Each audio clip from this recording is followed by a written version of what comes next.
Today we're going deep into the Indian state of Himachal Pradesh. It's an absolutely stunning place, but every year it has to brace for the incredible power of the monsoon. And what we're going to explore is a story of a devastating disaster, but also one of incredible resilience and a race against time to get ready for the next one.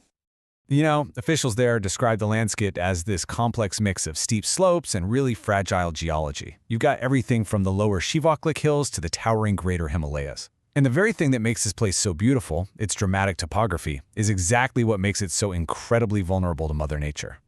And that, right there, is the big question. What happens when relentless rain just soaks into these mountains day after day? Well, the results can be absolutely catastrophic. To really get a handle on the challenge they're facing, we need to rewind and look at one particularly brutal year. Okay, so let's start with the monsoon season of 2022. The numbers that came out of this season, well, they paint a really grim picture of just how much destruction the state was up against. First, the financial loss. The total estimate came to over 2,500 crore rupees. That number covers everything you can imagine. Roads that just washed away, power lines down, homes completely wrecked. It was a massive, massive blow to the state's entire economy. But behind all that money, there's a number that's so much more tragic. 418. That's how many people lost their lives that monsoon season. It's just a stark reminder that the real cost of these disasters, it's always measured in people. And then there's this figure, nearly 2,800. That's the number of buildings that were damaged. We're talking homes, shops, little community halls for thousands and thousands of families. This wasn't just some storm passing through. It meant losing their homes, their jobs, their entire sense of security. And this number just shows you the logistical nightmare they were dealing with. Almost 24,000 kilometers of roads were damaged.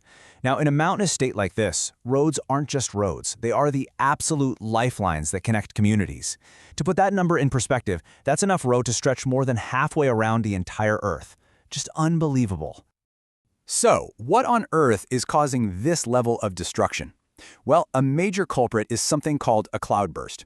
The best way to picture it is like a giant bucket of water being dumped out of the sky all at once.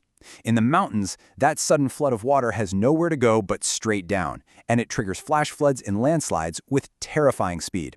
In 2022 alone, the state got hit with 14 of these things. The statistics are just staggering. They're almost too big to comprehend. But to really understand the impact, we have to zoom in from all that data down to a single human story. This line is taken directly from the official damage report. It's so direct, so clinical, and it's just absolutely heartbreaking. One landslide, one house, and an entire family gone. This is what all those numbers we just looked at, this is what they really mean. So, in the middle of all this chaos, the government launched this massive relief effort. They were getting funds out, sending in medical teams, delivering supplies, and working around the clock to get power and water back on. It was a heroic response, for sure, but it was fundamentally reactive. It was all about cleaning up the mess after the disaster had already hit. And after the sheer devastation of 2022, there was this critical realization. Just getting better at cleaning up wasn't going to be enough. The entire approach, it had to change.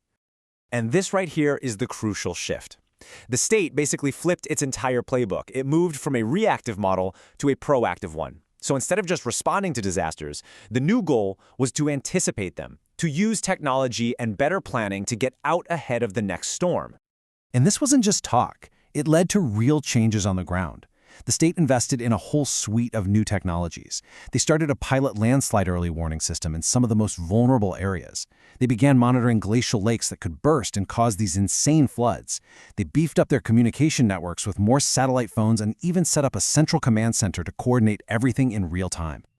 And that really gets to the heart of it, doesn't it? The new philosophy was all about building resilience, not just about having endurance. It was about using data and tech to save lives before the first rock even started to slide. But here's the thing. A plan is just a plan on paper, right? The real test for this whole new proactive strategy was going to be the monsoon season of 2024.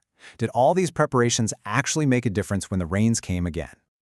So, this is where the story gets really interesting. Look at the damage to water and irrigation. It went from almost 1,000 crore rupees down to just 134 crore. That's a huge win. But then, look at the roads and bridges. The damage actually went up, by a lot. It just goes to show you that even with all the preparation in the world, you're up against increasingly powerful storms. This chart just drives that point home. It shows you that stark reality. Even with all the new systems in place, the road network took a much bigger hit in 2024. Now, that doesn't necessarily mean the strategy failed. What it really tells you is that the challenge itself is growing. The storms are getting stronger every single year. And that brings us to the main takeaway here. When you're dealing with disasters in the age of climate change, it's not a problem you just solve and then walk away from. It's a constant cycle. You prepare, you respond, you learn, and you adapt over and over again. So we end with this thought. The story of Himachal Pradesh is really a snapshot of a challenge the entire world is facing. That shift from reaction to anticipation, it's absolutely vital, but it's really just the first step. The ultimate goal has to be building communities and infrastructure that aren't just strong enough to survive the next storm, but are actually designed to thrive in a world where we know the next storm is always just over the horizon.